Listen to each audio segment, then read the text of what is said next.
Okay, now we go to a new and interesting topic, which is literary criticism. Shivani, literary criticism को समझ गई? नहीं समझी, पता था हमें। अनीसा से पूछ ले रहे डिटेल में। फिलहाल हम ये बता दे रहे कि लिटरेरी क्रिटिसिज्म मतलब साहित्यिक आलोचना। साहित्यिक आलोचना मतलब तुम कछु भी जो पढ़ो, जो कछु भी पढ़ो, तो अपने बाकी बेइज्जती नहीं करने, अपने बा के बारे में जो बताने, अब वास्तव में जो क्या वो का चाह रहो, है ना? सही बात क्या वो चाह रहा तो सही सही बता देने, गलत क्या वो चाह रहा तो गलत बता देने, है ना? बाकी अगर कच्चू क्या वो नहीं चाह रहा तो अपने जो समझ में आ रहा हो अपने वो ही कहने, ठीक। और आप जो क्या हो ना, आपकी बातों में भी लोग क्रिटिसाइज कर रहे हैं, आप जो कह गए वो बिल्कुल बेदिमागी को काम। तो तुमने कछु कही, मनीषा ने कही मूर्ख, है ना? तो ये सोचने वाली बात। चलो ठीक है, the paradigm and the possibility. अच्छा क्या था इसका पैराडिग्मा का? हाँ, प्रतिमान मतलब होता है मॉडल्स, ठीक। हाँ, मतलब जो लिटरेरी क्रिटिसिज्म है तो उसके क्या क्या मॉडल होते हैं, मतलब उसको किस किस तरीके से क्रिटिसाइज किया जाता है चीजों को, समझ गए? और क्या क्या संभावनाएं हैं। बड़ी सी स्लाइड है लेकिन हर स्लाइड में बहुत कम डेटा लिखा है और छठी छठाई बात है। ओके, परिभाषा सामने है, बहुत बढ़िया, सरल हो गया है, याद भी हो गई। Literary criticism is the study, discussion, evaluation and interpretation of literature. साहित्य का अध्ययन, उस पे मनन, चर्चा, फिर उस पे उसका आकलन और उसका इंटरप्रिटेशन मतलब होता है उसका व्याख्या। यही क्रिटिसिज्म है। तो क्रिटिसिज्म शब्द को नेगेटिव सेंस में कभी नहीं लेना है, इस बात का ध्यान रखना है। आगे बढ़े। ओके, सरल। Literary criticism is the evaluation of literary work. This includes the classification by genre, analysis of structure and the judgment of value. Okay okay, अब इसको एक्सप्लेन करने की जरूरत तो है नहीं। कहता है कि literary criticism is the evaluation, एक आकलन है किसी भी वर्क का, है ना, जिसमें शामिल होता है वर्गीकरण किसका, उसके जॉनरा का, एनालिसिस ऑफ स्ट्रक्चर का and the judgement of value, कि वैल्यूज का जजमेंट होता है। Clear? Okay, now go to the next page. Again one definition also. Literary criticism ask what literature is, कि वास्तव में लिटरेचर है क्या, what it does and what it is worth, और इसकी कीमत क्या है। ठीक, क्या है लिटरेचर, क्या करता है और इसकी वैल्यू क्या है। तीन डेफिनेशन है, कर लेना, काम पड़ेगी। इन माई ओन वर्ड्स, अब अपने खुद के शब्दों में, तीन ही डेफिनेशन है उनने का कर दो sum up. The literary criticism is the method used to interpret any given work of literature, any given work. The different school of literary criticism, criticism के जो डिफरेंट डिफरेंट स्कूल्स हैं, प्रोवाइड अस, हमें, with lenses, हमें देखने का नजरिया, which ultimately reveal, जो आखिरकार हमें रिवील करते हैं, प्रदर्शित जानकारी ओपन करके देते हैं, important aspect of the literary work, के एक लिटरेरी वर्क है उसके क्या एस्पेक्ट हैं वो हमें पता चलते हैं लिटरेरी क्रिटिसिज्म से। सरल भाषा में कहें तो उस वर्क की औकात हमें पता चल जाती है जब हम उसका क्रिटिसिज्म करते हैं। जैसे जो क्या नाम है उसका, हाँ, विलियम शेक्सपियर का वर्क है हेमलेट, तो उस पे टी.एस. एलियट ने उसका क्रिटिसिज्म किया है। तो उनने लिखा है शेक्सपियर, नहीं, Hamlet and Shakespeare and their problems. एक वर्क लिखा है जो कि क्रिटिसिज्म है, उसकी प्रॉब्लम्स बता दी गई हैं। ठीक, तो ऐसे बहुत सारे लिटरेरी वर्क हैं। क्रिटिसिज्म आलोचनाएं, हिंदी साहित्य हिंदी जगत में भी देखोगे तो साहित्यिक आलोचनाओं के बहुत सारे वर्ड्स हैं। जो वर्ड्स सॉरी वर्ड्स बोल रहे हैं, बहुत सारे वर्क हैं जो किसी भी वर्क का सच बताते हैं। Next, why do we have to analyse everything. हमें किसी भी वर्क का सब कुछ क्यों एनालाइज करना पड़ता है? क्या किसी एक वर्क का सिर्फ एक पक्ष देखना उचित है?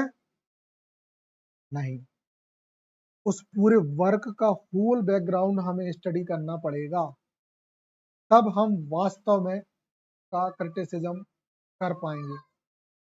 Okay, now taking about experiences enhance your enjoyment of them।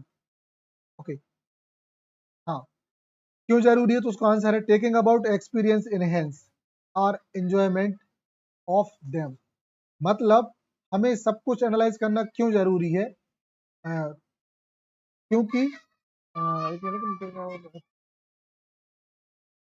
हाँ, उनका जो एंजॉयमेंट है, मतलब अगर एक राइटर ने लिखा है कुछ, कोई वर्क लिखा है, ध्यान से सुनना, उनने कुछ वर्क लिखा है तो उसने उसमें पूरी फीलिंग से लिखा है उसको। ठीक, उसने जिस शिद्दत से उसको लिखा है ना, उसी शिद्दत से हमें उनके अनुभव को मतलब बढ़ाना, वो अनुभव को हमें लेना है ना, उनके अनुभवों को लेना है, तब तो हम उसका क्रिटिसिज्म कर पाएंगे कि वास्तव में वर्क है क्या। ठीक, फिर देखें टेकिंग अबाउट एक्सपीरियंस, हमें उनके उस वर्क का अनुभव लेना है।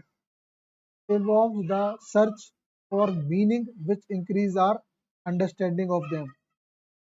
उस मीनिंग को लेना है, उस अनुभव को लेना है ना, जो उनने लिया है, हमें उससे ग्रहण करना है। मतलब एक्सपीरियंस जो शेक्सपियर ने जो फील किया था हैमलेट को लिखते समय, हमें भी वो फील करने की कोशिश करनी है। अच्छा, कुछ और एग्जाम्पल दे दिए। बिकॉज सोक्रेट सेड सो, क्योंकि सोक्रेट खुद भी कहते हैं the life which is unexamined is not worth living. अगर जीवन को ही नहीं परखा गया तो जीवन जीने की कोई वैल्यू नहीं है। अगर जीवन को परखा नहीं गया तो जीने की कोई कीमत, कोई वैल्यू नहीं। समझ गए? मतलब अगर जिंदा हो ना तो खुद को परखो, है ना। मतलब अनएग्जामिन, बिना परखी हुई या बिना समझी हुई समझा हुआ जीवन बेकार है, सीधी बात ये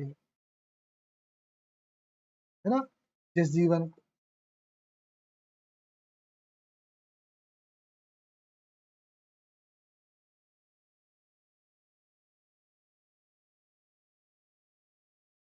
ठीक, बिना एग्जामिन किया हुआ जीवन बेकार।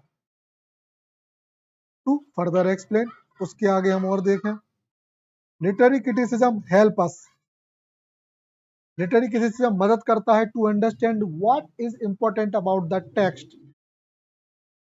इंपॉर्टेंट, ठीक, अच्छा, वो तो अच्छा है कि हमने क्रिटिसिज्म पे पहले बात कर ली, अब कहानी समझ में ज्यादा इंटरेस्टिंग तरीके से आ पा रही। अगर हम इस पे पहले से डिस्कशन ना करते तो हल्की सी हवा होती या चीजें इंफॉर्मेशन ब्लर होती। देन इट्स स्ट्रक्चर, इसका ढांचा, its context, social, economic, historical, what is written, और वास्तव में लिखा क्या गया है, how the text manipulate the reader, और कैसे टेक्स्ट रीडर्स को मैनिपुलेट कर सकता है, बदलता है।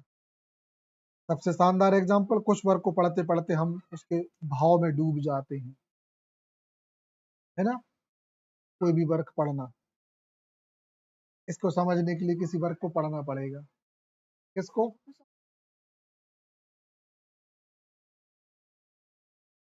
कंट्रोल करता है और हम उसमें बहने लगते हैं, मतलब प्रकार का हमारे अंदर फीलिंग आती है कि नहीं दिस टू बैड या वाह टू गुड, बहुत सारी चीजें।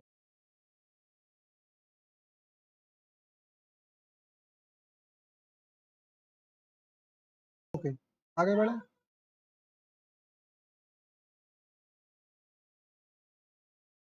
ओके टू फर्दर एक्सप्लेन, अगर हम इसी बात को आगे एक्सप्लेन करें तो ये था and there more.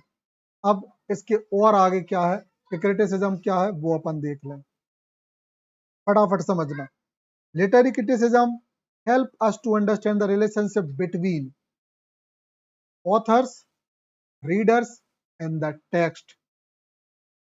Most important thought है ये, मोस्ट इंपॉर्टेंट सेंटेंस है, याद रखना। ऑथर, रीडर और टेक्स्ट। ऑथर कौन है, रीडर्स कौन है, टेक्स्ट क्या है, इसी चीज पे डिपेंड करता है पूरा कहानी।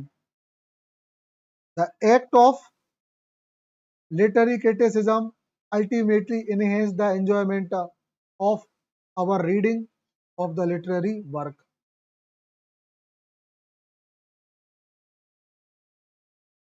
इसका मतलब ये हुआ, मनु देख लिया, अब पढ़ लो इधर। Okay the act of literary criticism मतलब किसी भी चीज का क्रिटिसिज्म करना ultimately enhance the enjoyment of our reading. अगर हम किसी चीज को क्रिटिकली इवेल्यूट करते हैं ना तो हमें एक अलग ही इंजॉयमेंट मिलता है क्योंकि हम उसकी बारीकियों को समझ जाते हैं। ठीक, किसी भी लिटरेरी वर्क की। ये कौन सी कथा है, कहानी हुई, मतलब हमने कोई वर्क पढ़ा और उसके बारे में सोचा तो हम उसके रस को समझ पाते हैं कि वो वर्क वास्तव में क्यों खास था। एग्जाम्पल समझ, हेमलेट पढ़ा, सिंपल कहानी पढ़ी, मजा नहीं आया, लेकिन जब हमने देखा कि यार जब ओफिलिया ने सुसाइड किया ना उस समय कुछ बात तो थी।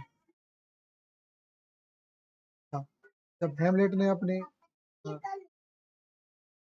ओफिलिया के पापा को मारा, क्यों मारा, उसके मन में क्या था, जब ये पता चला तब हमें इसका मतलब समझ में आया क्यों खास था, है ना। या इसके बाद जो गर्ट्रूड थी उसने क्यों अपने हस्बैंड को धोखा दिया था, क्यों अपने बेटे के लिए लास्ट मोमेंट पे उसने खुद को चेंज कर लिया अचानक से, समझ गए ये चीजें, क्यों लास्ट में अपने हस्बैंड को उसने जहर दे दिया। तो ये सब जब हम उसका क्रिटिसिज्म करते तब समझ में आता है कि नहीं यार, और ये सब पता चल सकता है जब हम टेक्स्ट पढ़ते हैं कोई। ओके